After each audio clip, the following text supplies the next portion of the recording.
Divisional commissioner Hyderabad Nadimul Rahman Memon ने buildings departments के अफसरान को हिदायत की है कि तरक्याती स्कीमों में गैर मयारी और मुकर्रर वक्त पर काम मुकम्मल न करने वाले ठेकेदारों के ठेके मनसूख किए जाएं, जबकि गैर मयारी काम करने वाले ठेकेदारों के खिलाफ कानूनी कार्रवाई की जाए। ये हिदायत उन्होंने institute of psychology and behavioural science Hyderabad के दौरे के मौके पर दी। उन्होंने कहा कि ताज्जुब की बात है कि अस्पताल के नए तामीर शुदा OPD ब्लॉक को 1 साल का भी अरसा नहीं हुआ और वो अभी से टूट फूट का शिकार है।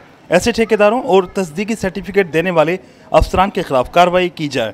उन्होंने इस मौके पर हिदायत की कि अस्पताल के मुख्तलिफ शोबों की मरम्मत और तज़ीन व आराइश के काम को जल्द शुरू किया जाए ताकि अस्पताल के मरीजों को इलाज व मुआलजा की बेहतर सहूलियत फराहम की जा सकें।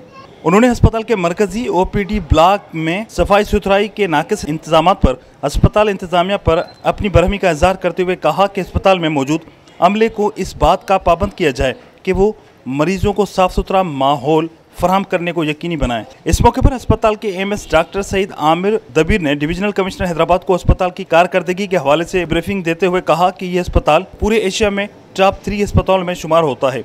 ये अस्पताल 1865 में 32 एकड़ एराजी पर कायम किया, जिसमें कुल 13 मुख्तलिफ वार्ड्स हैं, जबकि रोज़ाना 400 से ज़ायद OPD मरीजों को मुफ्त इलाज व अद्वियात फराहम की जाती हैं। उन्होंने ये भी बताया कि अस्पताल की हिफाजत के लिए क्लोज सर्किट कैमरों के जरिए निगरानी की जाती है।